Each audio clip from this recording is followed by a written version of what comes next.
شریعت تو یہ کہتی ہے کہ مسلمان تو بہت دور کی بات، اگر تمہارا پڑوسی یہودی بھی ہو، عیسائی بھی ہو، غیر مسلم بھی ہو، تو اس کے ساتھ بھی ہمارا حسن سلوک اچھا ہونا چاہیے۔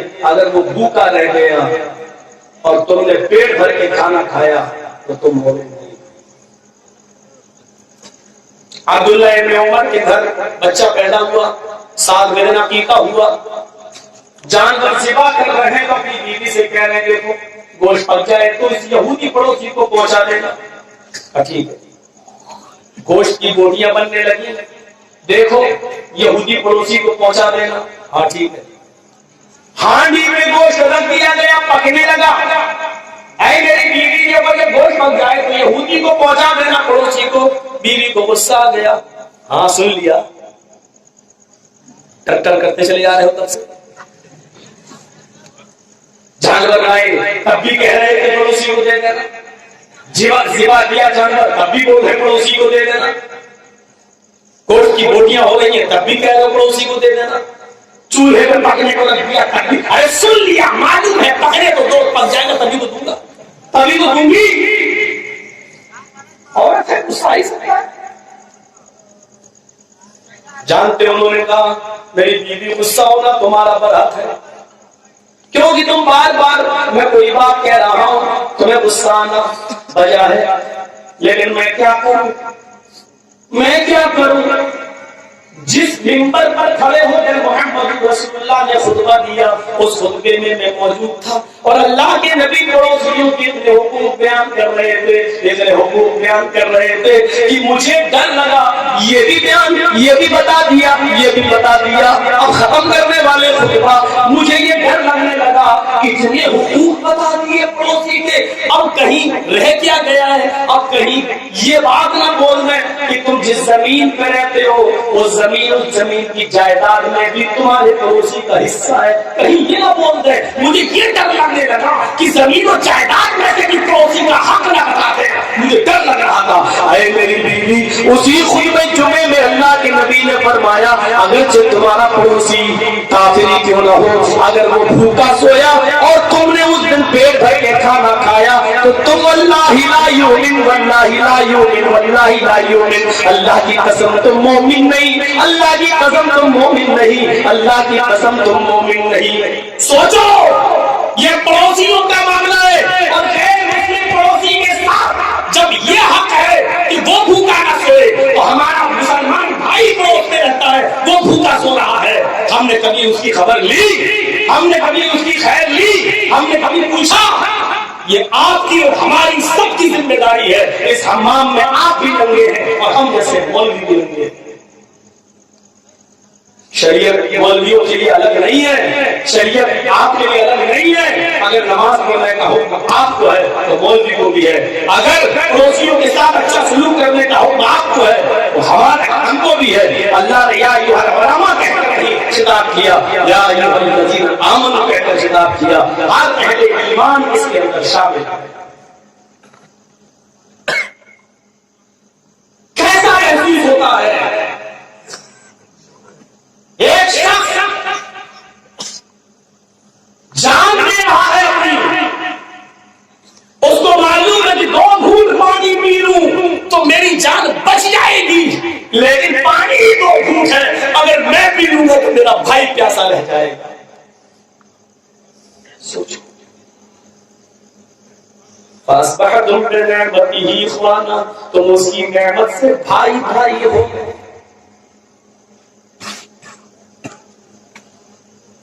یہ اتنا آگے کیوں بڑھ رہا ہے؟ یہ اتنا آگے کیوں جا رہا ہے؟ مولوی جرجیز اپنی پریشانی سے پریشان نہیں ہے، آپ کے آرام سے پریشان ہے کہ آپ کو اتنا آرام کیسے ملتا ہے۔ اب ہم آپ کا پیچھا کر رہے ہیں آپ کو برباد کرنے کے لیے، آپ بھاگ رہے ہیں، ہم پیچھا کر رہے ہیں۔ جرجیس یہ سمجھ رہا ہے میں پکڑ لوں گا، لیکن یہ نہیں سمجھ رہا ہے کہ جتنا بھاگ رہا ہے وہ ہمیں بھی بھاگنا پڑ رہا ہے، جتنا وہ تھک رہا ہے اس سے زیادہ ہم تھک رہے ہیں، کیونکہ وہ تو بھاگ رہا ہے اور ہم اس سے زیادہ تیز اسپیڈ میں بھاگنا چاہتے ہیں تاکہ پکڑ لیں۔ میرے بھائیوں، اس سے زیادہ ہم تھک رہے ہیں، اس سے زیادہ ہم برباد ہو رہے ہیں۔ آپ نے اس کتے کو دیکھا؟ ہم اسی لیے بدنام ہے، مثال کی سخت ہوا، ہماری حیثیت اس کتے کی طرح ہے۔ جانتے کس کتے کی طرح؟ جس نے چھری دیکھی زمین پر پڑی ہوئی ہے اور اس پر خون لگا ہوا ہے، تو کتا تو خون چاٹتا ہے، چھری ایسے گری ہوئی ہے، یعنی جس جگہ سے جانور ذبح کیا جاتا وہ حصہ اوپر ہے اور چھری کھڑی گری ہوئی ہے۔ کتے نے دیکھا کہ اس پر خون لگا ہوا ہے، کتا اس خون کو چاٹنے کے لیے آگے بڑھتا ہے، اور جیسی اس کتے نے خون چاٹا زبان سے، کتے کی زبان نکل گئی، چھری کا خون تو کتے نے چاٹ لیا، لیکن کتے کی زبان سے نکلا ہوا خون چھری پہ لگ گیا۔ کتے نے سوچا ابھی اور خون ہے،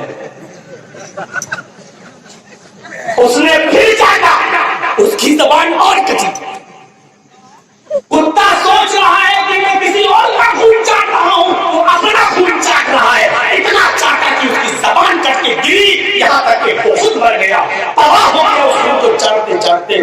یہی آج حیثیت ہماری ہو چکی ہے، ہم دوسرے کو برباد کر رہے ہیں، لیکن حقیقت یہ ہے کہ ہم جس بھائی کا خون چاٹ رہے ہیں اپنے آپ کو برباد بھی کر رہے ہیں، ہم خود اپنی زبان کاٹ رہے ہیں، اپنے آپ کو ہلاک کر رہے ہیں۔ ہم سوچ رہے ہیں کہ اس کا خون نہیں، اس کا کیا، ہم اپنے آپ کا خون پی رہے ہیں، ہم اپنے آپ کو برباد کر رہے ہیں۔ کورٹ فیصلہ کرتی ہے 20 سال کے بعد پتا چلا وہ بھی برباد، اس کو برباد کرنے میں ہم بھی برباد۔ یہ سوچ جی صاحب بات تو صحیح ہے، لیکن کتے کی نہیں کرنا چاہیے، مجبور ہے، ہمیں کوئی اور ملی نہیں، کہہ لو میری ذہن میں آئی نہیں۔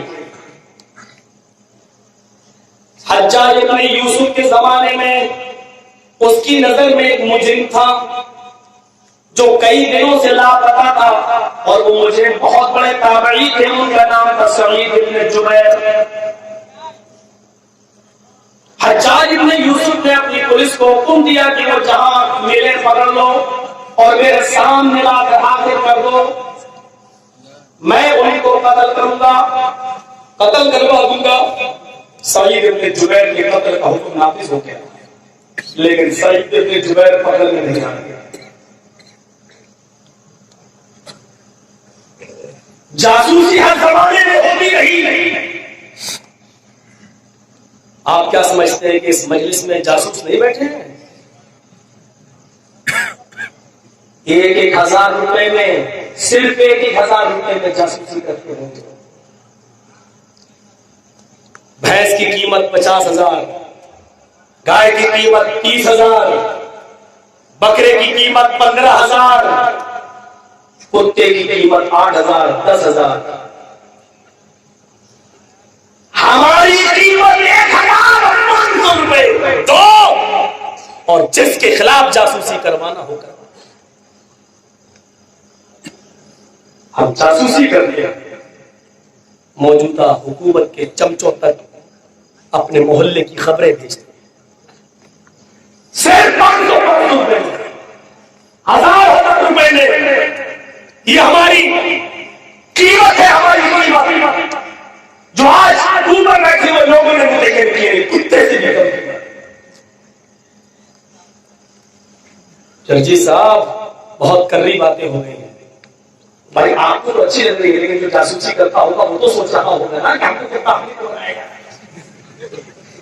اس کے ذہن میں تو جا رہا ہوگا اس میں تو ہم ہی پورے اتر رہے ہیں، لیکن خیر یہ ہے کہ ہمیں معلوم نہیں ہے کہ تم ہو۔ ہم نہیں جانتے جاسوس کون ہے۔ بنارس میں جب ہمارا پروگرام ہوتا تھا، ہم ہی مسلمانوں میں سے لوگ جاتے تھے پولیس اسٹیشن، یہ دیکھو اس کو، اس کی تقریر، یوگی گولی دکھا کے اس کے خلاف بولتا ہے، اس کے خلاف بولتا ہے، ویڈیو دکھائی جاتی ہے وہاں پہ، اور وہ ریجیکٹ نہیں، دنیا کے کسی مولوی کو بلا لو، کس کو نہیں پوچھا کس نے آپ کو بتایا، نہ نام نہیں بتایا، گوپ نہیں ہے، گپت ایک قسم کی جاسوسی کرنے والوں اور اسلامی پروگرام روکنے والوں، ہمارا اور آپ کا یہ مقدمہ رب کی عدالت میں ہے، انشاءاللہ کل اللہ رب العالمین کے ہاں سچا فیصلہ ہوگا۔ لیکن یہاں میرا مشورہ ہے، سنو، سعید ابن جبیر کی جاسوسی کر دی گئی اور حجاج ابن یوسف کے کسی مخبر نے حجاج کے پولیس والوں کو بتا دیا کہ سعید ابن جبیر فلاں فلاں کے گھر میں چھپے ہوئے ہیں۔ جاسوسی اگر نہ ہو تو کوئی نہ پکڑا جائے، یہ جتنے بھی گولیوں سے مارے گئے آتنکوادی، دہشت گرد جو بھی ہو، جو بھی، یہ امریکہ کہ باپ کی طاقت نہیں ان کو پکڑ لیتا، یہ صرف مخبری، اس گھر کو آگ لگ گئی، گھر کے سعید ابن جبیر کی مخبری ہوئی اور پولیس والے جو حجاج کی طرف سے گشت کر رہے تھے، انہوں نے اس گھر پہ چھاپا مار کے سعید ابن جبیر کو پکڑا۔ حجاج نے کہا سعید ابن جبیر کو پہلے میرے سامنے لایا جائے، لیکن سعید ابن جبیر جہاں پکڑے گئے وہاں سے راستہ اتنا دور ہے کہ گھوڑے پر یا اونٹ پر بیٹھ کر سفر کیا جائے تو 15 دن لگے، 15 دن کا سفر کر کے ان کو لے جایا جا رہا ہے۔ دو پولیس والے سعید ابن جبیر کو پکڑے ہوئے ہیں۔ اب سنیے جو چیز میں بتانا چاہتا ہوں مسلمانوں، قسم خدا کی اگر یہ واقعہ سنا کری میں اپنی بات ختم کر دوں تو جلسہ کامیاب، سمجھ لیجئے۔ حالانکہ ابھی رکیے گا، ایک مثال دے رہا ہوں، یہ مت سوچنا کہ کیا ہو گیا بول کے جلدی سے، تھوڑا سا مثال دے رہا ہوں۔ اگر یہی ایک واقعہ بیان کر کے اگر میں کہہ دوں آخر دعوانا الحمدللہ رب العالمین، تو آپ یہ نہ سمجھنا کہ یہ کیا ہوا، آپ یہ سمجھ لیجئے گا کہ جو بات کہنا بھی کافی ہے، پہلے میں عمل کرنا اور ایسا بن کر دکھائیں۔ اتنی امپورٹنٹ بات، سعید ابن جبیر کو پکڑ کر لے جایا جانے لگا، نماز کا جہاں وقت ہوتا، سعید ابن جبیر ان پولیس والوں سے کہتے رک جاؤ مجھے نماز پڑھنا ہے، میرے ہاتھوں میں پڑی رہنے دو، میں بھاگوں گا نہیں، تم پکڑے رہو۔ نماز کا وقت ہوتا وہ نماز پڑھتے، تہجد کا وقت ہوتا وہ تہجد پڑھتے، اور ان دونوں پولیس والوں کے ساتھ اتنی اچھی طریقے سے پیش آئے، اتنی اچھی طریقے سے پیش آئے، اخلاق کا انہوں نے بہت اچھا ثبوت پیش کیا کہ ایک رات 8 دن کا سفر جب کر چکے اور 8 دن باقی رہ گئے ہیں، 7 دن باقی رہ گئے ہیں وہاں تک پہنچنے میں، تو ان دونوں پولیس والوں نے آپس میں صلاح کی کہ سعید ابن جبیر بے قصور آدمی ہے اور حجاج کے ظلم و ستم کا نشانہ بنے ہیں، دیکھو ایک بے قصور آدمی قتل کر دیا جائے گا، اگر ہم نے اس کو حجاج کے سامنے پیش کر دیا تو حجاج انہیں مار ڈالے گا، تمہارا کیا خیال ہے؟ دوسرے پولیس والے نے جواب دیا میں بھی یہی سوچ رہا ہوں کہ یہ بیچارہ نیک آدمی، یہ تہجد گزار آدمی، یہ شریف آدمی، یہ حجاج کے ظلم کا نشانہ بن جائے گا اور قتل کر دیا جائے گا۔ ان دونوں پولیس والوں نے کہا ایسا کرو، رات کا اندھیرا ہے، ہم دونوں مل کر حجاج سعید ابن جبیر کو چھوڑ دیتے ہیں اور ان کو کہتے ہیں رات کا فائدہ اٹھا کر تم جنگل جنگل بھاگو اور کسی دوسرے ملک کی سرحد میں چلے جاؤ، حجاج کے ہاتھ مت آنا ورنہ وہ تمہیں قتل کر دے گا، اور جب ہم دونوں حجاج کے سامنے جائیں تو حجاج کو بتا دیں گے کہ ہمیں سعید ابن جبیر ملے ہی نہیں۔ دونوں پولیس والے ایگری ہوتے، یہ تہجد کی نماز پڑھ کر فارغ ہوئے۔ ان دونوں پولیس والوں نے اس سے کہا اے سعید ابن جبیر، ہم تم کو تمہاری دینداری اور تمہارا اخلاق حسنہ دیکھ کر ہمارا دل نہیں ہوتا کہ ہم تمہیں حجاج کے پاس لے چلیں، وہ تمہیں مار ڈالے گا، قتل کر دے گا، ایسا کرو ہم تمہیں چھوڑ دیتے ہیں۔ سعید ابن جبیر نے کہا تمہاری مرضی۔ دیکھیے گفتگو ہو رہی کہا تمہاری مرضی، لیکن تم حجاج کے سامنے جاؤ گے تو کیا کہو گے؟ ان دونوں پولیس والوں نے کہا جب ہم حجاج کے پاس جائیں گے تو ہم یہ کہہ دیں گے کہ ہمیں سعید بن جبیر ملے ہی نہیں۔ کہا ٹھیک ہے، شکریہ آپ کا، جزاکم اللہ۔ ان لوگوں نے ان کی بیڑیاں کھول، سعید بن جبیر 100 قدم چلے بھی گئے۔ 100 قدم جانے کے بعد ان کے ذہن میں پتہ نہیں کیا آیا، وہ 100 قدم جانے کے بعد پھر لوٹ کر واپس آئے، یہی چیز مجھے دکھانا ہے آپ کو۔ سعید بن جبیر ان دونوں پولیس والوں کے پاس واپس آئے اور کہنے لگے میرے ہاتھوں میں ہتھکڑی ڈال دو اور مجھے حجاج کے سامنے لے چلو۔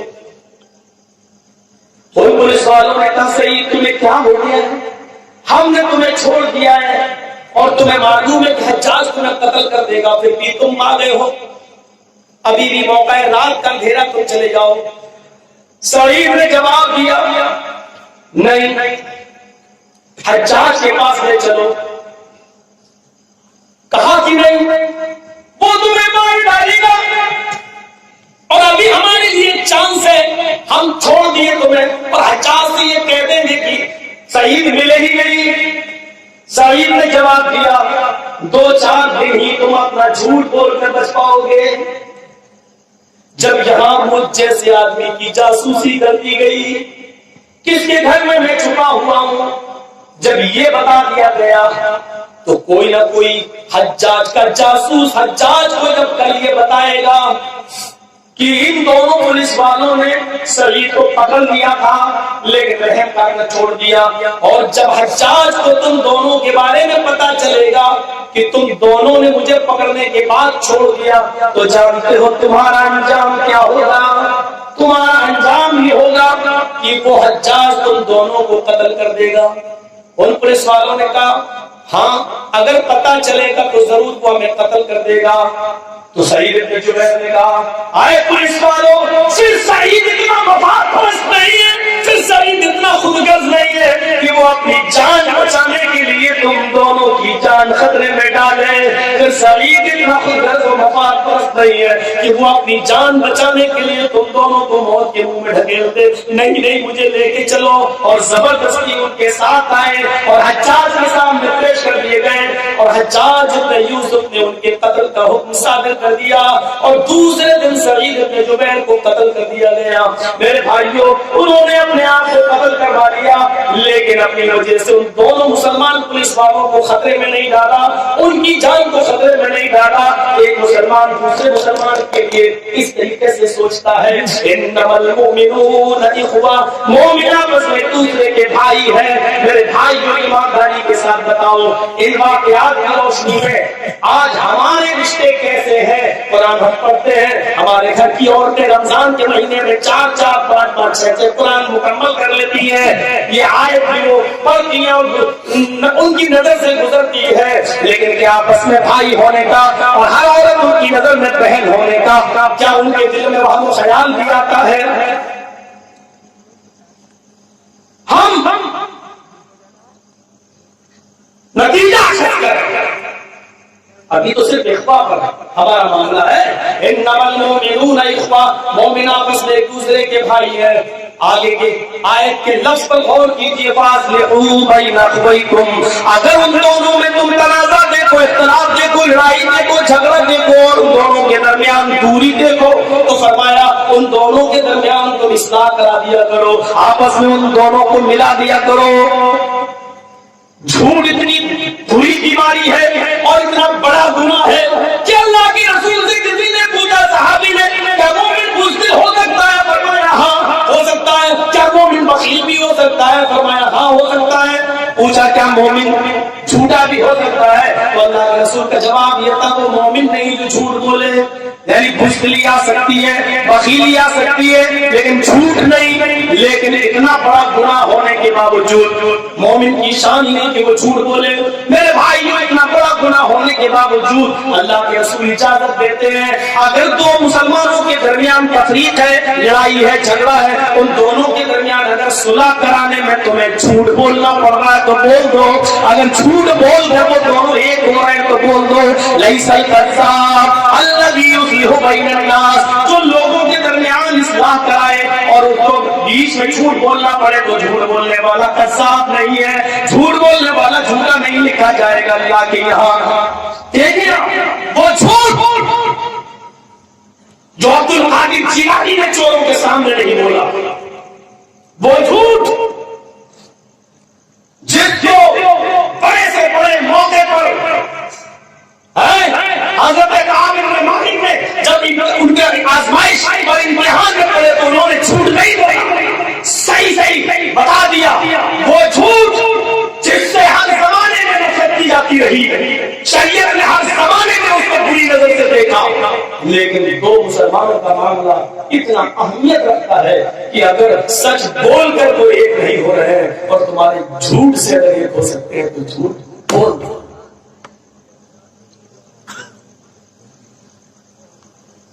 ایک طرح دے بگاڑنے میں نہیں، ایک اللہ کے رسول صلی اللہ علیہ وسلم نے تو انصار و مہاجرین جب آپس میں تلواریں نکال لیے اور ایک دوسرے کے خلاف کمر کس لی، حضرت عمر فاروق کا غلام کہتا ہے پہلے میں اپنی بکری کو پانی پلاؤں گا اس لیے کہ میں آیا ہوں، انصاری کا غلام کہتا پہلے میں پانی پلاؤں گا کیونکہ یہ گھاٹ یہ تالاب میرے مالک کا ہے،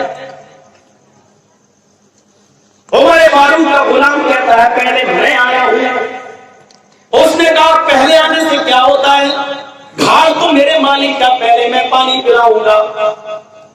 جاہلیت کی بو ابھی آ رہی تھی، ابھی مکمل ختم نہیں ہوئی تھی، ایک راستہ یہ بھی اپنایا جا سکتا تھا کہ تم اس سائڈ پانی پلا لو میں اس سائڈ پانی پلا لوں، جھگڑا ختم کرنا ہو تو بہت سے راستے ہیں، لیکن نہیں، بڑے باپ کے بیٹے میں ایمان کیسے کہتے گھاٹ میرے مالک کا تو پہلے میں پلاؤں گا، وہ عمر کا غلام ایسے کیسے ہو سکتا ہے، پہلے میں آیا پہلے میں پلاؤں گا۔ انصاری آگے بڑھتا ہے، انصاری کا غلام، اور اس نے ایک تھپڑ عمر فاروق کے غلام کو مار دیا۔ عمر فاروق کا غلام چیختا ہے یا اہل المہاجر، اے اہل المہاجرین، اے مہاجرین نکلو، اے مہاجرین آؤ، ادھر آؤ، دیکھو یہ مدینے والوں نے میرا تھپڑ مارا ہے، اس انصاری نے میرے تھپڑ مارا ہے۔ ادھر سے یہ انصاری کھلایا یا اہل الانصار، اے انصاریوں آؤ میری مدد کے لیے، مدینے کے انصاری نکل آئے، ادھر مکے کے مہاجر جمع ہو گئے، تلواریں نکل آئیں، انصاری کچھ زیادہ ہی دیش میں تھے، مدینے کے تھے، وہ قومیت کی جوش میں آنے لگی، ابھی نیا نیا ماحول تھا، شریعت کے دائرے میں پورے شامل نہیں ہوئے تھے، رنے بسے ہوئے نہیں تھے، عصبیت کے نشے میں کہنے لگے اے مکے والوں بھوکے آئے تھے بھوکے، ہم نے تمہیں کھانے کے لیے روٹی دی، ننگے آئے تھے ننگے، ہم نے پہننے کے لیے تمہیں کپڑا دیا، اور آج تم ہمارے بھائیوں کو مارنے لگے ہو، تمہاری اوقات کیا تھی، تم یہاں آنے کے بعد ہم نے تمہیں رہنے کے لیے گھر مکان کپڑے دیے، کپڑا لتا دیا۔ مہاجر کہنے لگے تو کیا کوئی احسان کیا تم نے، محمد رسول اللہ صلی اللہ علیہ وسلم کی وجہ سے ہم نے ہجرت کی اور یہاں آئے، تلواریں نکل گئی، تلواریں نکل گئی، تلواریں، ایک 9 سال کا بچہ یہ منظر دیکھ رہا تھا، 9 سال کا بچہ وہ دوڑتا ہوا اور بھاگتا ہوا گیا مسجد نبی میں، اللہ کے نبی کو بیٹھا ہوا دیکھتا ہے، کہتا ہے اے اللہ کے رسول آپ یہاں بیٹھے ہوئے ہیں، انصاریوں نے تلواریں نکال لی، مہاجرین نے تلواریں نکال لی، اللہ کے نبی نے اس انصار و مہاجرین کا نام سنا تو دوڑ پڑے،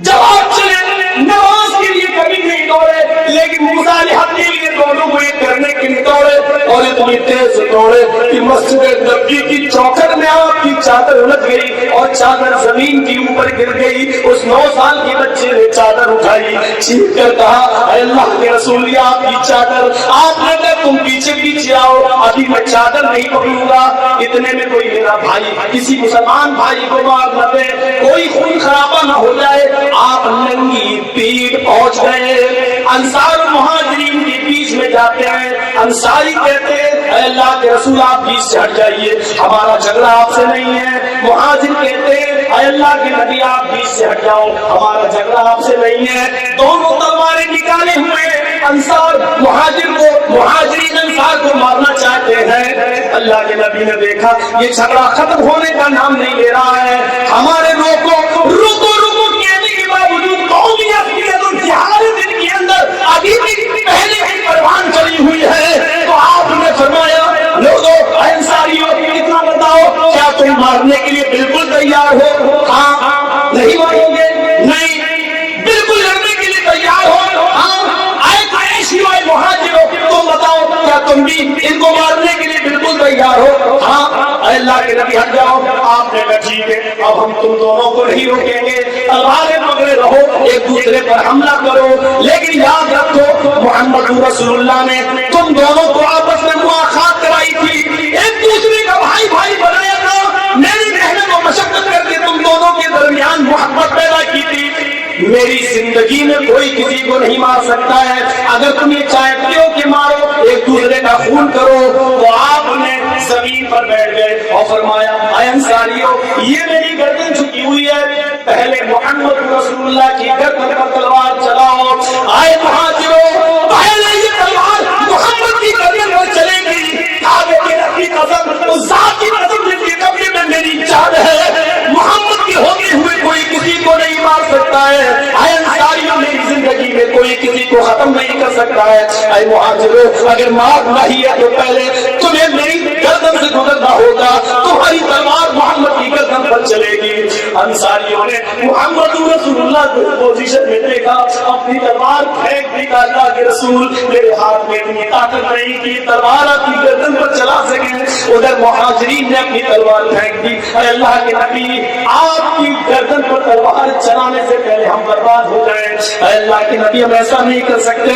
پھر آپ نے ان دونوں کو پھر مٹوایا، پھر آپ نے ان دونوں کے اندر پھر بھائی چارگی پیدا کروائی۔ میرے پیارے ساتھیوں ایسے ایسے موڑ بھی آ گئے، لیکن نبی اکرم نے مواخات پیدا کرائی، اپنے آپ کو پیش کر دیا۔ قرآن اسی طرف اشارہ کرتا ہے فَأَصْلِحُوا بَيْنَ أَخَوَيْكُمْ، جب تم دو مسلمانوں کے درمیان، دو بھائیوں کے درمیان آپس میں جھگڑا دیکھو، آپس میں تنازع دیکھو، آپس میں اختلاف دیکھو، تو تم ان دونوں کے درمیان صلح کرا دیا کرو، ان دونوں کے درمیان تم آپس میں میل ملاپ کرا دیا کرو، ان دونوں کے درمیان آپس میں میل جول پیدا کرا دو۔ میرے بھائیوں سچ بتاؤ کیا ایسے لوگ ہیں؟ اور میل ملاپ بھی ہوتا ہے تو جانتے ہو پکش رکھا جاتا ہے، اور میاں بیوی کا جھگڑا ہو تو کبھی صحیح بات نہیں کہی جائے گی، ہمیشہ لڑکی والوں کو ہی دبانے کی کوشش کی جائے گی۔ 5 آدمی بیٹھے، ہاں ٹھیک ہے، اب کہا جاتا ہے کیا یہ بنانے کے لیے ہمیں ایسا کرنا پڑا، بنانے کے لیے ایسا کرنا پڑا۔ قرآن یہ بھی نہیں کہتا کہ آپ حق نہ کرو۔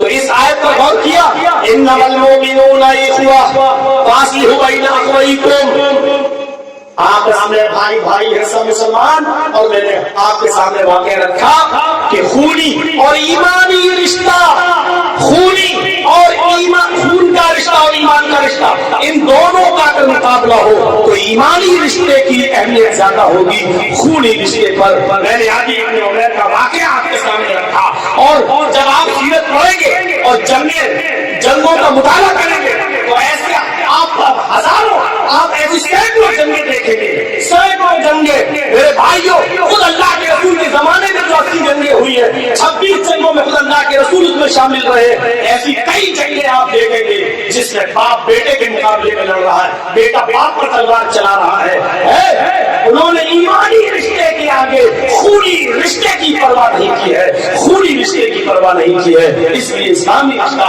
ایمانی رشتہ خونی رشتے سے کہیں بڑھ کر ہوتا ہے۔ اس لیے ایمانی رشتہ اور اسلامی رشتے کو برقرار رکھنا ہے تو یاد رکھو ان چیزوں کو دور کرنے والی، ہمیں بھائی بھائی سے روکنے والی سب سے زیادہ جو چیزیں عام ہیں ان چیزوں کی طرف میں اشارہ کر رہا ہوں۔ آئیے ان چیزوں پر ہم پابندی کریں، ان چیزوں پر ہم قدغن لگائیں، ان چیزوں سے ہم پرہیز کریں۔ قرآن کہتا ہے یا ایھا الذین آمنوا اجتنبوا كثيرا من الظن إن بعض الظن إثم ولا تجسسوا ولا يغتب بعضكم بعضا أيحب أحدكم أن يأكل لحم أخيه ميتا فكرهتموه. یہ چیز پر غور کریے گا. ایک ایک چیز. یا ایھا الذین آمنوا اجتنبوا کثیرا من الظن، اے ایمانوں والو تم زیادہ کسی کے بارے میں برا گمان کرنے سے بچو. ان بعض الظن اس لیے کہ بعض برے گمان انسان کو بڑا گناہگار بنا دیتے ہیں. ہمیں بھائی بھائی سے دور کرنے میں سب سے بڑا کام اسی بدگمانی کا اسی بدگمانی کا ہے. مولانا جگجیت کے بارے میں بدگمانی اب آپ کے دل میں آ گئی تو جانتے ہو اس کا نتیجہ کیا نکلے گا؟ بدگمانی کے نتیجے دیکھیے. اب جگجیت صاحب 3 بجے کسی تاکیز کے پاس ہوٹل پر چائے پی رہے ہیں اور پھر چھوڑ رہے لوگ نکل رہے ہیں، ہم وہاں چائے پی رہے ہیں. آپ کے دماغ میں میرے خلاف بدگمانی بھری ہوئی ہے. نتیجہ ججز پہلے بدگمانی کا نتیجہ ججز صاحب چاہے کتنا ان کی کسی میں درد رہتا ہو، شروع میں ان کا علاج چلا ہو، ان کی مجبوری ہو تھوڑا سا سینہ نکال کر چلنے کی،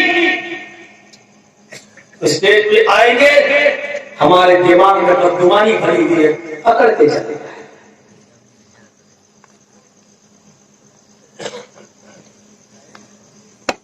صاحب پہچانا مجھے جو آدمی روزانہ 1000 آدمیوں سے ہاتھ ملاتا ہو، 2 سال کے بعد آپ اس سے پوچھ رہے ہیں پہچانا آپ نے اس کو مجھے؟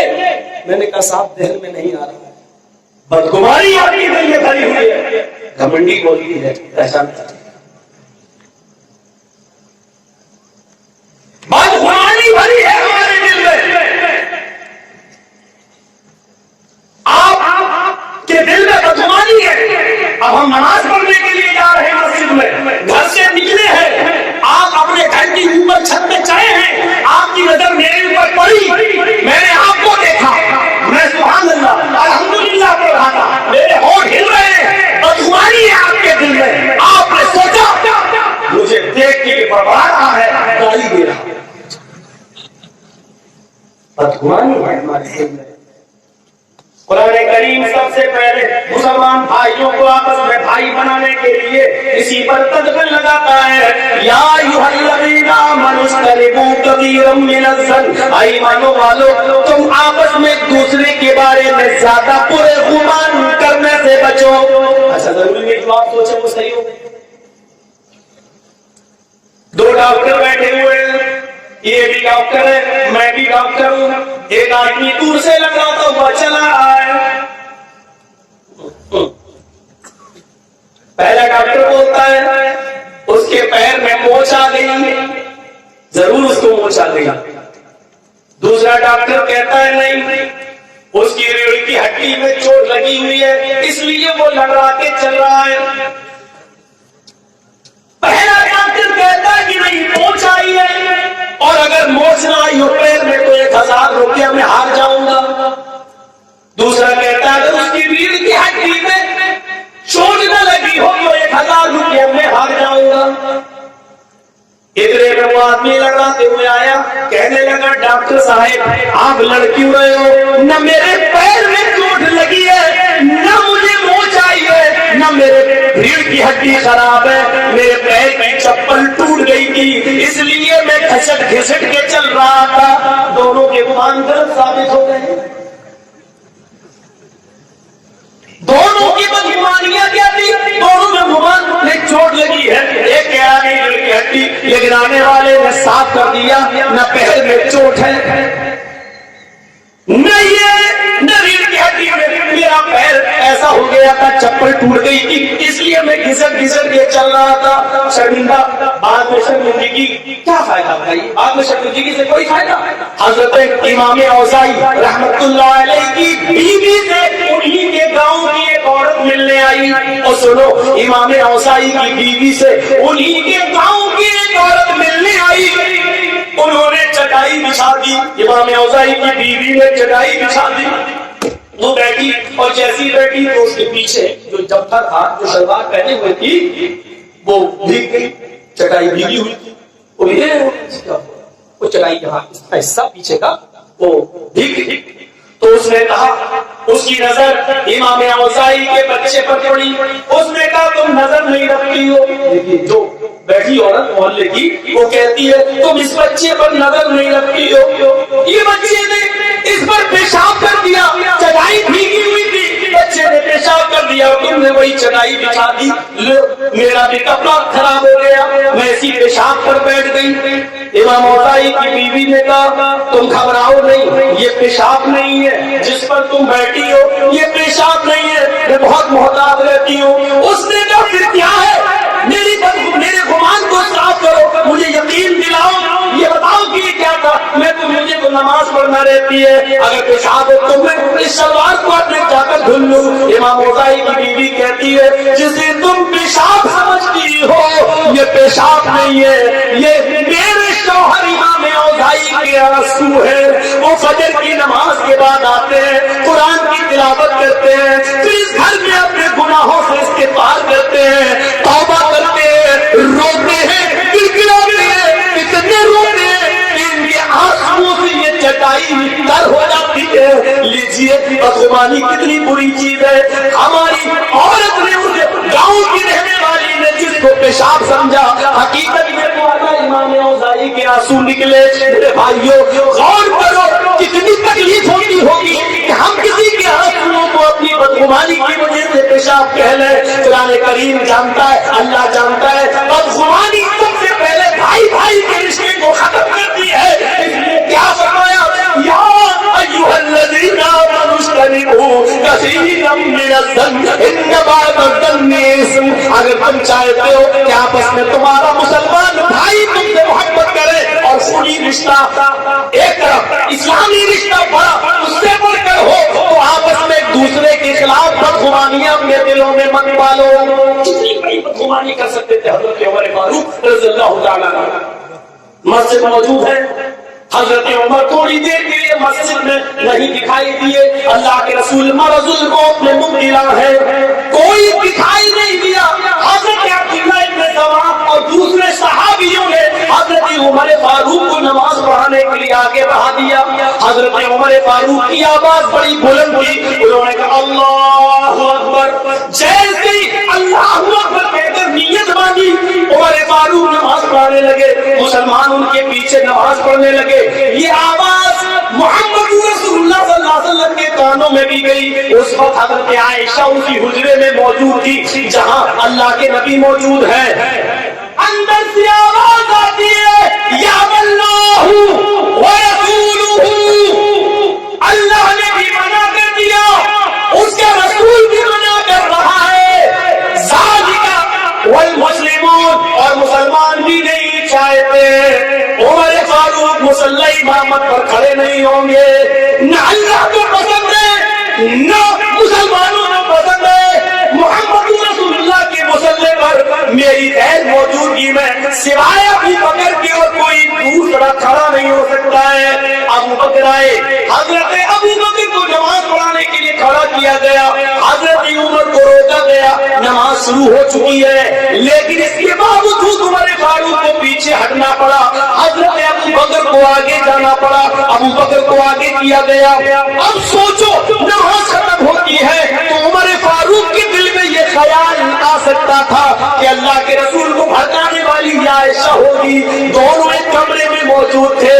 اللہ کے نبی نے جب میری آواز سنی اور فوراً کہا عمر کو ہٹاؤ، ابو بکر کو کھڑا کرو، یہ ہو نہ ہو اس عورت نے عائشہ نے یہ دل لگی یہ برائی کی ہوگی، میرے بارے میں الٹی سیدھی باتیں کی ہوگی، لیکن میرے بھائی ہو یہ واقعہ بتاتا ہے حضرت عمر فاروق نے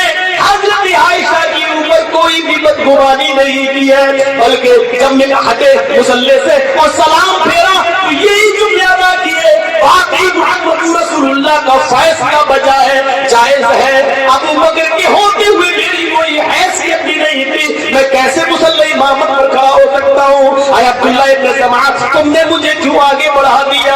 ابو بکر کے ہوتے ہوئے میں کیسے جا سکتا تھا؟ میرے بھائیوں، بدگمانی سے بچیے۔ حضرت عمر فاروق کے پاس موقع تھا بدگمانی کرنے کا، حضرت عائشہ کے خلاف اپنے ذہن میں بہت سی باتیں پالنے کا موقع تھا۔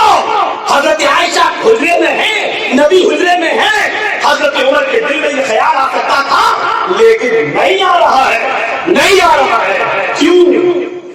اسی وجہ سے وجہ صرف یہی ہے، انہوں نے کبھی سوچا بھی نہیں۔ بڑی قرآن کی آئے، گمان کرنے سے بچو، بدگمانی سے بچو۔ ڈالو نظر اپنی سوسائٹی پر، کتنی بدگمانیاں۔ اب یہیں سے اگر ہم تھوڑا سا ٹرن لے لیں، ایک لڑکی بات کر رہی ہے موبائل پر کر، ہمارے دل میں کیا خیال آئے گا؟ ایمانداری کے ساتھ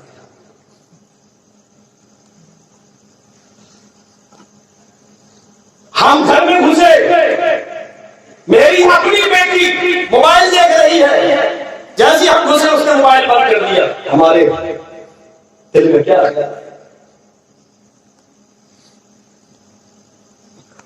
اب تو یہ ساری چیزیں ختم ہو چکی ہیں، کیونکہ ہر باپ کو معلوم ہے کہ میری بیٹی کے پاس موبائل ہے، بھائی کو بھی معلوم ہے میری بیٹی موبائل چلاتی ہے، جب اسکول اور کالج جاتی ہے تو لے کر جاتی ہے۔ یہ بدگمانی دوسروں کے بارے میں، ہم اپنے گھر والوں کے بارے میں نہیں۔ میری بیٹی تو پاک صاف ہے کیونکہ وہ میری بیٹی ہے، میں جانتا ہوں، میں جانتا ہوں۔ ہم نے معیار کسی کی پاک دامنی کا یہ سمجھ رکھا ہے، یہ سمجھ رکھا ہے میری بیٹی ہے تو پاک دامن ہے، میری بیٹی ہمیں رسوا نہیں ہونے گی۔ ہم نہیں جانا چاہتے موبائل کی طرف، ورنہ آج مسلمانوں کی لڑکیاں، مسلم لڑکیاں ہمارے سماج و سوسائٹی اور معاشرے کے اندر ٹک ٹاک پر ویڈیو بنا رہی ہیں، اور ٹک ٹاک کا ویڈیو بنا کر باقاعدہ لوڈ کر رہی ہے۔ کیا ان کا باپ نہیں دیکھ رہا ہے یہ میری بیٹی ہے؟ کیا اس کا بھائی نہیں دیکھ رہا ہے یہ میری بہن ہے؟ لیکن اس کو فخر کی نظر سے دیکھا جا رہا ہے میری بہن ہے۔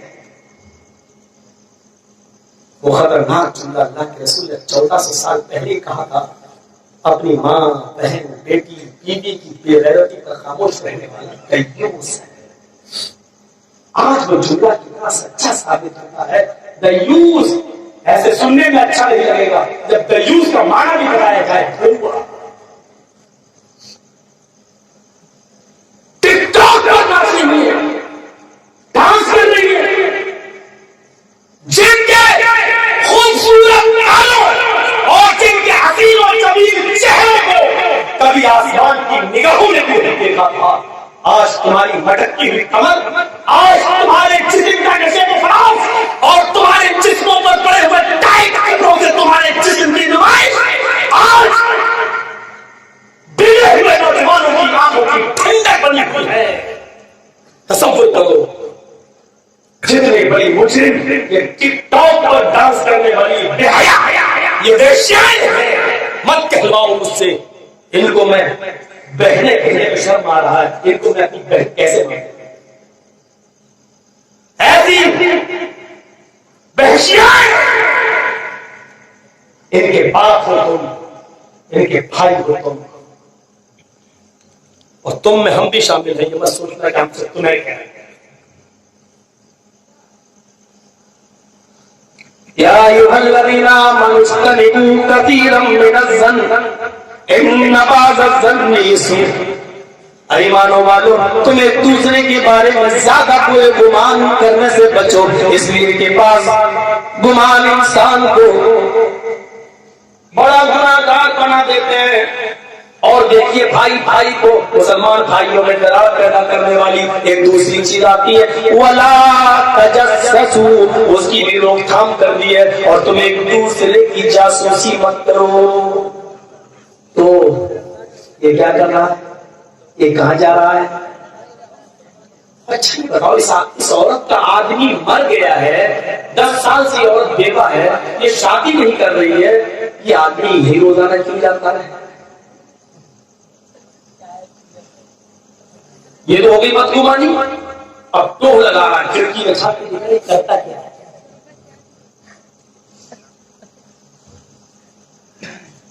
آج کل موبائلوں کے پاسورڈ چل رہے ہیں نا، یہ پاسورڈ لگانے کی ضرورت کیوں پیش آئی؟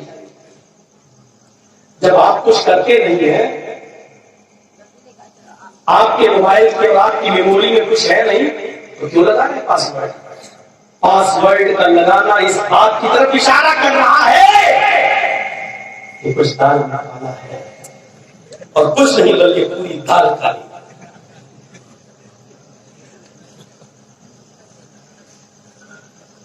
ہاں لیکن یہ بھی ہے اس میں آپ کے پرسنل معاملات بھی ہیں۔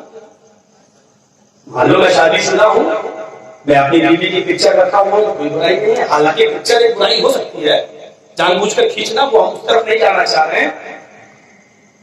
ہماری بیوی کس پوزیشن میں ہے ہم چاہتے ہیں کہ پکچر، لیکن آپ کی شادی ہی نہیں ہوئی ہے، آپ کو پاسورڈ لگائے ہوئے ہیں۔ اگر میں اس پر چلوں تو ابھی اسٹیج پر بیٹھے ہوئے لوگ یہ کہیں گے مولانا آپ بھی تو بدگمانی کر رہے ہیں، یہ بھی تو بدگمانی ہے۔ اسی لیے اللہ نے کہا کثیر من الظن، زیادہ بدگمانی سے بچو، تھوڑی بہت تو کی جا سکتی ہے، اور وہ تو آئے گی۔ یا ایھا الذین آمنوا اجتنبوا کثیرا من الظن، ہر بات بدگمانی کرو، جاتا کہاں، اٹھتا کہاں، بیٹھتا کہاں، سوتا کہاں۔ حضرت عمر فاروق بھی رات کے اندھیرے میں یہی کبھی نکلے تھے کہ دیکھے کون غریب ہے، کون نہیں کھایا، کس نے، یہ کوئی بری چیز نہیں، خلیفہ دیکھ رہے کون غریب ہے، لیکن دیکھا کہ ایک جگہ سے گانے کی آواز آ رہی ہے، ایک جگہ سے گانے کی آواز آ رہی ہے، اب رنگے ہاتھ پکڑنا تھا، ایسے آواز کھڑکڑائیں گے تو کہنے کا گانے کی گا رہے تھے، رہے اب ثبوت لینا تھا، تو حضرت عمر فاروق دیوار پہ چڑھ گئے، لمبے چوڑے تھے ہی، جھانک کے دیکھا کہ بدھا اس کے بغل میں رقاصہ ناچ رہی ہے، اور بڈھا شراب کے نشے میں دھوتا ناچ دیکھا، شراب و شراب دونوں، حضرت عمر کود گئے، وہی بچہ لگا دی اندر گھس رہے، اور بڈھے نے جو دیکھا کہ نشے میں اتر گیا، نشہ ہی اتر جاؤں گا۔ عمر نے کہا چل رنگے ہاتھ کے خلاف میں نے پوچھا، یہ رقاصہ شراب تجھے کوڑے کیسے معلوم ہے؟ چل اس کو ایک کوڑا کھانے کی تیرے اندر طاقت نہیں ہے، اب چل ادھر سے، رنگے ہاتھ پکڑا، کیسی اصلاح کرنے لگا۔ اس نے کہا عمر میں اپنی غلطی مانتا ہوں، شراب پیے میں یہ بھی مانتا ہوں، رقاصہ میرے بدن میں ناچ رہی ہے میں یہ بھی مانتا ہوں، غلطی اگر میں نے کی ہے، آئے عمر تمہیں سزا بعد میں دینا، پہلے اپنے آپ کو سزا دو، یہ بتاؤ کہ تم نے جو تین غلطیاں کی ہیں اس کا کیا ہوا؟ حضرت عمر فاروق نے اس کو چھوڑا اور کہا پہلے میری غلطی بتا کہ کیا ہے؟ شراب کے نشے میں بھی وہ اتنی اچھی باتیں کر لیا کرتے تھے، لوگوں آج ہم موبائل کے نشوں میں اسلام بھول گئے، ہمیں صرف فیس بک معلوم ہے، ہمیں فرضی آئی ڈی بنانا معلوم ہے، ہم لڑکے ہیں لیکن لڑکی کے نام سے چلا رہے ہیں، ہمیں معلوم ہے۔ میرے پیارے ساتھیوں، بہت سدھے ہوئے اور سلجھے ہوئے جملے بولنے کی کوشش کر رہا ہوں، بہار بنگال ہوتا تو کچھ بول جاتا، ہم یہ سب جانتے ہیں۔ وہ شراب کے نشے میں رقاصہ پاس بیٹھی ہوئی ہے، کہنے لگا عمر تم اپنی غلطی کی اصلاح کب کرو گے، تمہاری سزا کیا ہونی چاہیے؟ عمر کہتے ہیں پہلے میری غلطی بتا۔ کہا امیر المومنین کیا آپ کو یہ نہیں معلوم اللہ کے نبی قرآن کہتا ہے یا ایھا الذین آمنوا اجتنبوا کثیرا من الظن، انما تجسسوا ولا تجسسوا، کسی کے گھر کی جاسوسی نہ کرو، کسی کی ٹوپ میں نہ لگے رہو۔ جب میرے گھر کا دروازہ بند تھا، کھڑکی بند تھی، تو آپ نے دیوار پر چڑھ کر میرے گھر کی جاسوسی کیوں کی ہے؟ کیا یہ غلطی نہیں ہے؟ کیا یہ قرآن کے خلاف نہیں؟ آیا میرے مومنین، کیا یہ سچ نہیں ہے؟ کیا محمد رسول اللہ صلی اللہ علیہ وسلم نے یہ نہیں فرمایا ہے اگر کوئی شخص تمہارے دروازے بند ہو، کھڑکیاں بند ہو، اور پھر بھی جھانکنے کی کوشش کرے، تمہارے گھر کی جاسوسی کرے، تو گھر والے کو نکلنا چاہیے اور جھانکنے والے کی دونوں آنکھیں پھوڑ دینا چاہیے؟ کیا یہ سچ نہیں ہے؟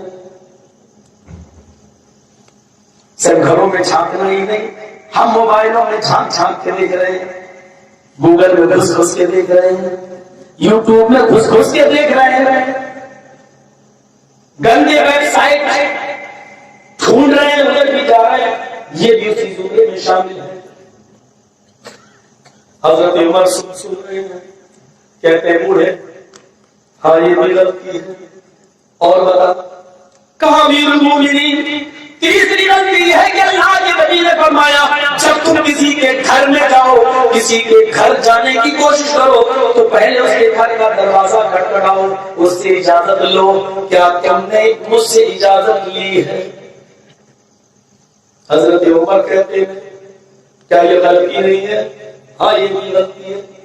کہا امیر المومنین چوتھی غلطی ہے کہ قرآن یہ کہتا ہے کہ جب تم کسی کے گھر میں جاؤ تو السلام علیکم کہہ کر جاؤ۔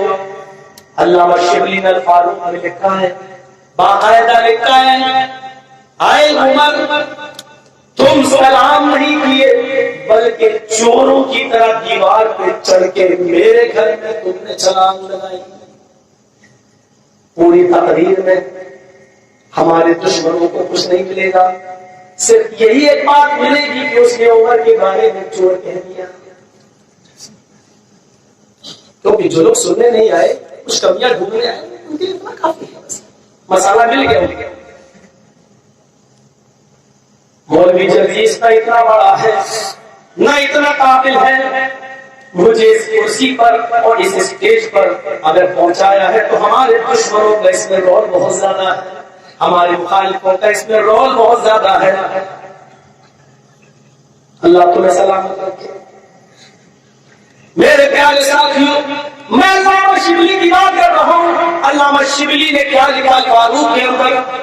اس بوڑھے نے کہا کہ تم چوروں کی طرح دیوار پہ چڑھ کر میرے گھر میں چھلانگ لگائی، کیا یہ غلطی نہیں ہے؟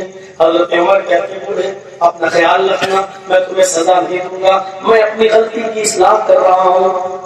4 سال گزر گئے، 4 سال گزر گئے، اور 4 سال کے بعد وہ بوڑھا اور کمزور ہو گیا، اٹھنے بیٹھنے کے لائق نہیں رہا، تو اپنا وظیفہ جاری کرانے کے لیے بیت المال سے عمر کے پاس آیا، ہاتھ میں لاٹھی تھی، کمر جھکی ہوئی تھی، وہ آیا اور آ کر کہنے حضرت عمر فاروق کے دربار خلافت میں پہنچ گیا۔ حضرت عمر کی نظر اس بوڑھے پہ پڑی تو آپ نے اس کو کہا یا شیخنا، اے ہمارے بزرگ، اے ہمارے محترم، ادھر آؤ۔ گھر کے اندر ان کو لے گئے، لائن میں لگا تھا، اس کو اٹھایا اور اپنے گھر لے گئے، اور بڈھا سمجھا کہ 40 درے آزمائے جائیں گے، ڈر گیا۔ حضرت عمر فاروق نے کہا کیسے آنا ہوا؟ ناشتہ پانی کرایا، اس نے کہا کمانے کے لائق نہیں، آرڈر دیا اپنے کیشیئر کو، اپنے خزانچی کو، ان کا بیت المال سے وظیفہ جاری کر دو۔ سب کچھ ہو گیا، اسی وقت اس کو برقی کر دی، اور جب وہ جانے لگا تو اس کو اکیلے میں اس کے کاندھے پر ہاتھ رکھ کر چلتے چلتے کہنے لگے نصیحت وہ ہے جو اکیلے میں کی جائے۔ نصیحت وہ ہے، بہت سے لوگ ہوتے ہیں 10 آدمی بیٹھے، اور صاحب تم نے مغرب کی نماز کہاں پڑھی تھی؟ یہ آدمی آپ کا ہمدرد نہیں ہے، یہ آدمی یہ دکھانا چاہ رہا 10 آدمیوں کو، دیکھو کتنے بڑے مولانا سے ہم نے ان کے منہ پہ کہا میں کسی سے نہیں کرتا۔ جب بھی 10 آدمیوں کے سامنے کوئی آپ کو ٹوکے تو آپ سمجھ لو کہ وہ تکبر ہے اس کے اندر، وہ 10 لوگوں کے بیچ میں اپنے آپ کو نمایاں کرنا چاہ رہا ہے۔ حضرت عمر فاروق نے اس بوڑھے آدمی کے بارے میں کسی سے کچھ نہیں کہا۔ 4 سال کے بعد جب ملے تو اکیلے میں کہا بزرگ اس عمر میں آپ کو زیب نہیں دیتا، اب چھوڑو یہ طوائفیں، رقاصہ، ناچ، شراب، اللہ نہ کرو. انما الاعمال بالخواتیم، اعمال کا دار و مدار آخری عمر پر ہے، اچھے عمل کرو، شاید اللہ تعالیٰ تمہیں بخش دے اور جنت دے دے. اس بوڑھے نے کیا جواب دیا سنو. اے امیر المومنین، اے امیر المومنین، جب 4 سال پہلے آپ نے مجھے چھوڑا تھا اور جب میں نے قرآن کی آیتیں پڑھ کے آپ کو بتائی تھی اور آپ اس دن مجھے چھوڑ کے چلے گئے، میں نے اسی دن سوچ لیا عمر کتنے اچھے ہیں، قرآن کی آیت سنتے ہی ان کے دل میں گھر کر گئی. اے امیر المومنین، 4 سال سے آج تک میں نے کسی کا نہ تو ڈانس کرایا ہے اور نہ ہی میں نے شراب کو ہاتھ لگائی ہے. اکیلے کی کمائی کی اسلام کی بات ہی چھوڑو، بات ہی چھوڑو. عبداللہ ابن عمر سے کسی نے کہا فلاں آدمی کو میں نے دیکھا کہ وہ آپ کی غیبت کر رہا ہے اور آپ کو برا برا کہہ رہا ہے، آپ الٹا سیدھا بول رہا ہے. تو حضرت عبداللہ ابن عمر نے کہا اے اللہ، اس آدمی نے مجھے جو برا بھلا کہا، اگر وہ برائیاں میرے اندر ہیں، اگر وہ برائیاں میرے اندر ہیں تو اے اللہ تو ان برائیوں سے مجھے نجات عطا فرما. اے اللہ وہ برائیاں ہمارے اندر سے نکال دے، اور اے اللہ اگر وہ برائیاں ہمارے اندر نہیں ہیں تو اس غیبت کرنے اس آدمی کی جو پیٹھ کے پیچھے غیبت کر رہا ہے تو اس کی اصلاح فرما. تو اس کو یہ آدمی جو آیا تھا، یہ آدمی یہ بڑا بننے آیا تھا.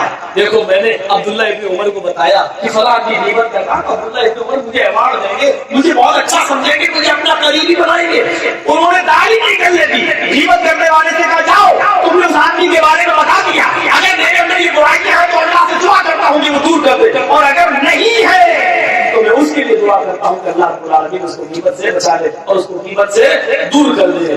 دونوں ہی حالتوں میں غیبت کرنے والے کی دال نہیں ہے. وَلَا تَجَسَّسُوا، ایک دوسرے کی جاسوسی مت کرو، ایک دوسرے کی. ایک اور واقعہ میں آپ کو سناؤں گا میرے بھائیوں، سنیے وہ واقعہ. حضرت امیر معاویہ کا نام تو آپ نے سنا ہی ہوگا. امیر معاویہ کا واقعہ ہے.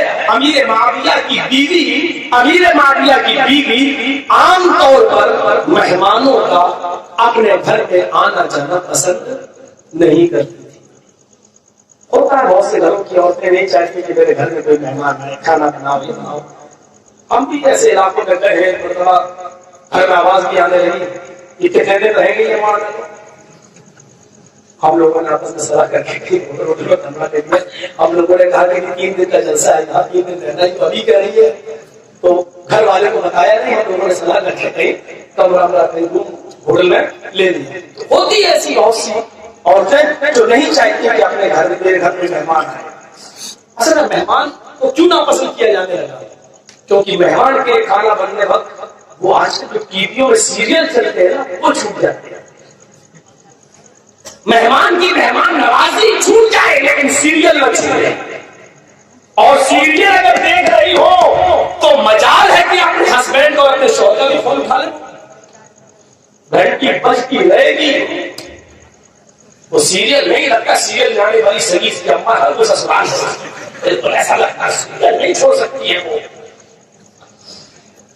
ایسا لگتا ہے کہ وہ سیکھ رہی ہو کہ جیسی عورت اپنے سسرال میں اپنی ساس کے ساتھ ایسے رہتی ہے ہمیں بھی ایسے رہنا ہے. گویا کہ اس کی کلاس چل رہی ہے اور سیریل جانے والی عورتیں اس کو درس دے رہی ہیں، پڑھا رہی ہیں، ایسا محسوس ہوتا ہے. امیر معاویہ کی بیوی مہمان نوازی کو پسند نہیں کرتی تھی اور امیر معاویہ کے گھر مہمان آ گیا. امیر معاویہ نے باہر والا کمرہ اس کو دے دیا. امیر معاویہ کی بیوی نے بولا یہ کتنے دن رہیں گے؟ امیر معاویہ بولے کیوں؟ 3 دن تک تو کم سے کم رہیں گے ہی. 3 دن تک تو میں ان کو کچھ نہیں کر سکتا اور 3 دن کے بعد بھی اگر ان کا کام نہیں ہوا تو کیا میں ان کو گھر سے بھگا دوں گا؟ ایسے پوچھ رہی. اب برائی ڈھونڈنے لگی. مہمان کے اندر کوئی ایسی برائی ملے کہ میں امیر معاویہ کو دکھاؤں اور اس کو گھر سے بناؤں. امیر معاویہ سو گئے. مہمان کا کمرہ آنا، پانی آنی رکھ دیا، مصلی رکھ دیا، تہجد کی نماز پڑھنا تو یہی پڑھ لینا، وضو کے لیے پانی رکھ دیا، فجر کی نماز پڑھنے گاؤں میں وضو بنا کر مسجد کے لیے جا سکتے ہو، وہاں سے آنا وہاں سے جانا سب راستہ. امیر معاویہ نے پورا انتظام کمرے میں کر کے اندر سو گئے.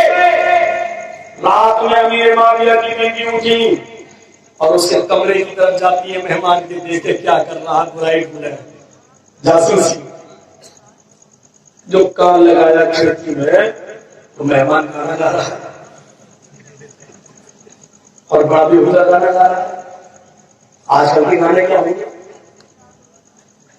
ان کو مل گیا پوائنٹ، وہ آئی اپنے شوہر وہ آتے مرتے کیا ہے، ارے کیا ہے، ارے گھر کیوں آئے، کمرے میں کھڑکی میں کون لگایا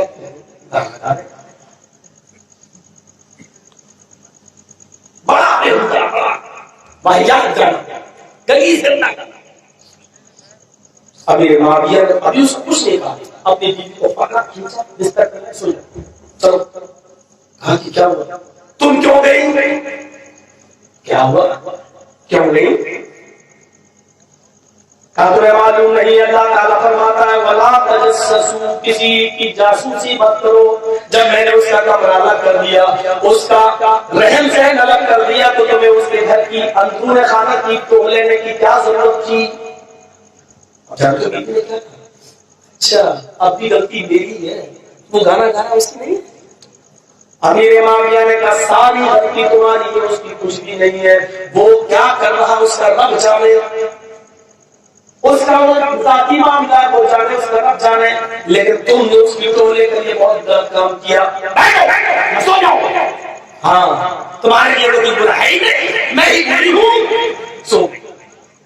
امیر معاویہ انتظار کر رہے ہیں کب سوئے، کب سوئے، بار بار اٹھ کر ایسے دیکھنے کی کوشش کرتے، وہ چاہتے کہ یہ سو جائے اور میں اپنے مہمان کو اکیلے میں سمجھانے جاؤں، اس کی اصلاح کروں، اس بیچارے کو میں تنبیہ کروں۔ وہ نہیں چاہتے کہ اپنی بیوی کے سامنے بھی میں اس کو سمجھانے جاؤں، اکیلا پن محسوس، اکیلا پڑھائی تلاش کرنا ہے۔ بیوی سو دیر میں سوئی اور جب دیکھا کہ وہ چلی گئی، جنریٹر چلنے لگا،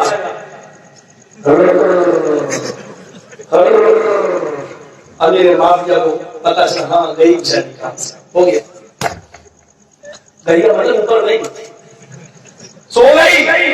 اب اٹھتے ہیں بستر سے اور اس کے کمرے کی طرف جاتے ہیں، کمرے کے پاس پہنچ کر سوچتے ہیں اس کے دروازے کو کھٹکھٹانے سے پہلے کان لگا کر سن لوں، اگر جاگ رہا ہوگا تو جاؤں گا اور اگر سو گیا ہوگا تو نیند خراب نہیں کروں گا، کل صبح سمجھا دوں گا۔ انہوں نے پھر کان لگائے کھڑکی پر، جیسے انہوں نے کان لگایا تو کیا سنتے کہ اب وہ بہترین آواز میں، سریلی آواز میں قرآن کی تلاوت کر رہا ہے۔ ابھی گانا کہا، اب وہ تلاوت کر رہا ہے، بہترین تلاوت، جس کا گانے کا انداز اچھا ہو تو تلاوت بھی اچھی کرے، سریلی قرآن کے ساتھ، ترتیب کے ساتھ وہ قرآن پڑھ رہا ہے۔ امیر معاویہ پھر گئے اپنی بیوی کے پاس، اٹھائے، اٹھ اٹھ اٹھ اٹھ جائے، ادھر آ، کہا کیا، سن سن، میں نہیں کروں گی جاسوسی، آپ نے کہا منع ہے، ارے سن سن، میں کہہ رہا ہوں حکم دے رہا ہوں، شوہر کو اچھا سن، کبھی کہتے ہیں منع ہے، کبھی کہتے ہیں سن، کہاں لگایا، کہاں لگایا، یہ تمہارا مہمان بڑا بہت کیا ہے، کبھی گانا گاتا ہے، کبھی تلاوت کرتا ہے، یہ بڑا چالاک ہے۔ امیر معاویہ کی بیوی کو اپنے بستر پر لائے ہونے کی بات کہی۔ نوجوانوں، اس جلسے سے یہ پیغام لے کر اٹھنا، امیر معاویہ کے جملوں کو غور کرنا۔ امیر معاویہ نے ایک بات کہی، اے میری بیوی، تم نے مجھے دکھایا، میں نے بھی تمہیں دکھایا، تم نے مجھے کھڑکی تک لے جا کر آواز سنوائی، میں نے بھی تمہیں کھڑکی تک لے جا کر آواز سنوائی۔ اے میری بیوی، جاسوسی تم نے بھی کی، جاسوسی میں نے بھی کی، لیکن ہم میں اور تم میں فرق کیا ہے جانتی ہو؟ کیا ہے؟ جب سب کام برابر ہے تو فرق کیا ہے؟ کیا فرق ہے میری بیوی؟ وہ فرق یہ ہے کہ تم نے مجھے میرے بھائی کی برائی دکھلائی، گندگی دکھلائی، اور میں نے تمہیں اپنے بھائی کی خوبی دکھلائی اور بھلائی دکھلائی۔ اس لیے ہمیشہ یاد رکھو جب کوئی برائی اپنے بھائی کے اندر دیکھو تو اس پر پردہ ڈالو، اس کو چھپاؤ، اور جب کوئی خوبی دیکھو تو اس کو دوسروں کے سامنے ظاہر کیا کرو۔ اے میری بیوی غلطیوں پر، اس کے عیبوں پر پردہ ڈالا کرو۔ ہم نہیں ایک لڑکی کا رشتہ لگا، مسئلہ پوچھا، بولی صاحب آپ اس محلے میں رہتے ہیں نا، میرے بیٹے کے رشتے کی بات چلی، لڑکی کیسی ہے؟ اب جرجی صاحب بدلا نکالے گا، اچھا میرے بیٹے کے ساتھ تو اس لڑکی کا رشتہ ہوا نہیں، تیرے بیٹے کے ساتھ؟ ارے وہ 20 لڑکوں کے ساتھ چکر چل رہا ہے، 5 تو ایسے ویٹنگ میں نمبر لگائے ہوئے ہیں، کوئی چھوڑے گا نمبر آئے گا۔ ایک کمی دیکھی تھی صرف موبائل پر بات کرتے ہوئے، اس میں 99 سوٹ اپنی طرف سے ملا کر رشتہ دیا۔ یہ ہمارے سماج سوسائٹی کے اندر یہ سب چل رہا ہے۔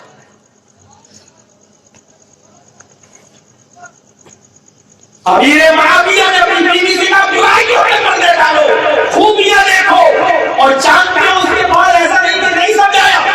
دوسرے دن فجر کی نماز پڑھنے جب گئے تو اس مہمان دونوں نے مسجد میں دیکھا، جب نماز پڑھ لی گئی، سلام پھیر لیا گیا تو وہ مہمان ایک جگہ بیٹھ گیا اور قرآن پڑھنے لگا۔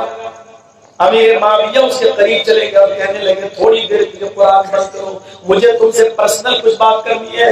اب مسجد کے اندر بیٹھے ہیں اور دونوں ایک کونے میں ہیں اور صرف تنہائی میں دونوں بیٹھے ہوئے ہیں۔ امیر معاویہ نے پوچھا میرے دوست کل میں نے تمہاری 2 چیزیں دیکھی ہیں، رات کے شروع حصے میں تم سوئے نہیں تھے، تم بےہودہ اور گندے گندے گانے گا رہے تھے، اور جب دوسرے حصے میں میں اٹھا تو میں نے دیکھا کہ تم قرآن کی تلاوت کر رہے تھے۔ مجھے سمجھ میں نہیں آیا یہ آگ اور پانی دونوں ایک جگہ کیسے، مجھے سمجھ میں نہیں آیا یہ شیطان اور رحمان دونوں ایک جگہ اکٹھا کیسے، مجھے بتاؤ تو صحیح کیا معاملہ ہے۔ اس نے کہا امیر المومنین میں بہت ٹینشنوں میں ہوں، میں بہت الجھنوں میں ہوں، میں بہت غموں کا شکار ہوں۔ امیر المومنین جب مجھے ٹینشن ہوتا ہے تو نیند نہیں آتی، اور جب نیند نہیں آتی تو میں گانے لگتا ہوں، اپنا دماغ ادھر ادھر لگانے لگتا ہوں، لیکن مجھے گانوں سے بھی سکون نہیں ملتا، اور جب سکون نہیں ملتا تو میں وضو بناتا ہوں، قرآن پڑھنے لگتا ہوں، قرآن پڑھنے کے بعد میں سونے کی کوشش کرتا ہوں، اس سے سکون مل جاتا ہے۔ امیر معاویہ نے فرمایا میرے بھائی کیا تم نے قرآن نہیں پڑھا؟ تمہارے غم اور ٹینشنوں اور الجھنوں سے اگر کوئی چیز تمہارے دل کو سکون پہنچا سکتی ہے تو وہ صرف اللہ کا ذکر ہے، گانے نہیں، قرآن پڑھو۔ الا بذکر اللہ تطمئن القلوب، قلوب کو، دلوں کو اگر سکون پہنچانے والی کوئی چیز ہے تو وہ اللہ کا ذکر ہے۔ میرے بھائی آئندہ گانوں سے دور رہنا، آئندہ بے حیائی سے دور رہنا، اور جب غم اور فکر تمہیں لاحق ہو تو تم اللہ کا ذکر کرنا، ذکر الہی میں مصروف ہو جانا، قرآن کریم کی تلاوت کرنا، یہی اس کا علاج ہے۔ اکیلے میں نصیحت کر دی میرے پیارے ساتھیوں، یہ ہوتی ہے ایک مسلمان کے ساتھ خیر خواہی کہ ہم اس کو اکیلے میں نصیحت کریں۔ ولا تجسسوا کے بعد ایک اور جملہ آتا ہے ولا یغتب بعضکم بعضا ایحب احدکم ان یاکل لحم اخیہ میتا فکرہتموہ۔ اے ایمانو والو، اے مسلمانوں، تم زیادہ برے گمان کرنے سے بچو، بعض برے گمان انسان کو گناہگار بنا دیتے ہیں، اور ایک دوسرے کی جاسوسی مت کرو، اور تم میں سے کوئی کسی کی غیبت بھی نہ کرے۔ کیا کوئی شخص یہ پسند کرتا ہے کہ وہ اپنے مرے ہوئے بھائی کا گوشت نوچ نوچ کر کھائے؟ کیا تم میں کوئی پسند کرتا ہے کہ وہ اپنے مرے ہوئے بھائی کا گوشت نوچ نوچ کر کھائے؟ میرے پیارے ساتھیوں، اللہ کے نبی جناب محمد رسول اللہ صلی اللہ علیہ وسلم نے اپنے بھائی کی غیبت کو مرے ہوئے بھائی کے گوشت کے مساوی قرار دیا ہے۔ وہ اپنے بھائی کا گوشت نوچ نوچ کے کھا رہا ہے۔ اللہ کے نبی فرماتے ہیں مجھے جب سفر معراج ہوئی میں نے بہت سے قسم کے عذاب کی سزا دیکھی ہے، میں نے کچھ لوگوں کو دیکھا ہے کہ ان کے ناخن تانبے کے ہیں اور وہ اسے اپنے جسم کو نوچ نوچ کے کھا رہے ہیں اپنا گوشت۔ پوچھا یہ کون لوگ ہیں؟ جبرائیل نے بتایا یہ وہ لوگ ہیں جو اپنے بھائیوں کی غیبت کیا کرتے تھے، اپنے بھائیوں کا گوشت کھایا کرتے تھے۔ ان کو مرے ہوئے بھائیوں کا گوشت کھانا بہت زیادہ پسند تھا، ان کو گوشت کھلایا جانا، کھاؤ اگر تمہیں کسی کا گوشت پسند ہے تو اپنا گوشت دکھاؤ، یہ گوشت ہے، یہ سزا ہے۔ میرے بھائیوں، میں بہت تھکا ہوا آسام کے بارڈر سے چلا آیا، اس لیے بات کو آگے بڑھاتے ہوئے ایک واقعے کی طرف تمہیں لے جانا چاہتا ہوں۔ مسلمان کو بڑا خطرناک واقعہ ہے، اس واقعے سے ہماری اور آپ کی آنکھیں کھلیں گی، ہماری اور آپ کی آنکھیں کھلیں گی۔ حضرت عمر فاروق کے پاس ایک شخص آتا ہے، سنیے گا غور سے، حضرت عمر فاروق کے پاس ایک شخص آتا ہے اور پوچھتا ہے، اے امیر المومنین، ایک مسئلہ پوچھنے کے لیے آیا ہوں، کیا بتائیں گے؟ حضرت عمر فاروق نے کہا، کیا ہے وہ مسئلہ؟ کہا، امیر المومنین، میں بڑے پسو پیش میں پھنسا ہوا ہوں، میں کیا کروں؟ کہا، مسئلہ کو بتاؤ۔ کہا، مسئلہ یہ ہے کہ جب میری بیٹی 4-5 سال کی تھی، اسی وقت میرے ساتھ اسلام لے آئی۔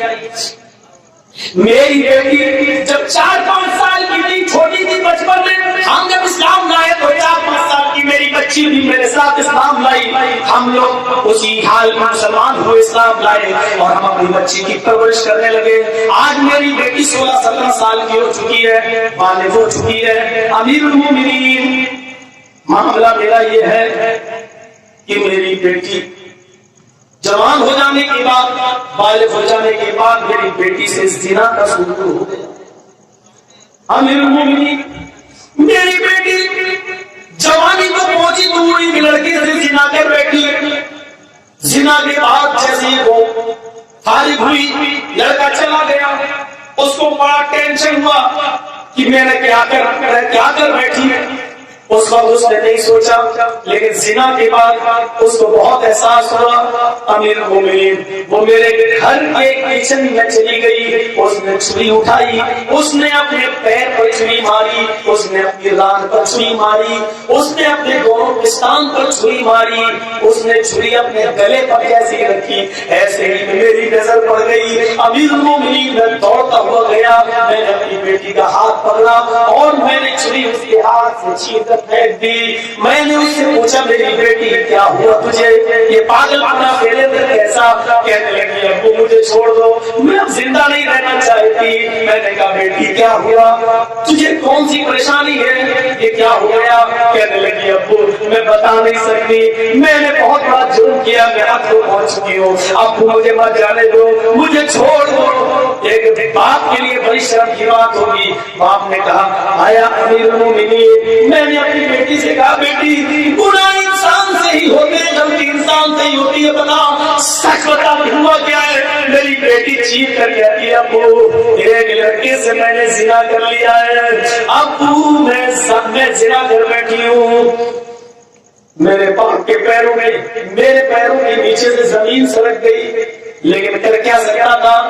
اگر میں اس کو مارتا تب بھی کوئی فائدہ نہیں، وہ مرنے کے لیے ویسے ہی تیار تھی، وہ تو چاہیے نہیں تھی کہ میں مر جاؤں۔ امیر المومنین، میں نے اس کو ڈانٹنا مناسب نہیں سمجھا، کیونکہ میں جانتا تھا ڈانٹنا اور اس کے لیے خطرہ ہو سکتا ہے۔ امیر المومنین، میں نے اپنی بیٹی کو سمجھایا کہ بیٹی جو چیز ہو چکی ہے وہ واپس تو نہیں آئے گی، ایک کام کرو، اب سوائے توبہ اور استغفار کے تمہارے پاس کوئی راستہ نہیں ہے، اپنے روٹے رب کو مناؤ۔ امیر المومنین، اس واقعے کو بھی 3-4 سال گزر گئے، میری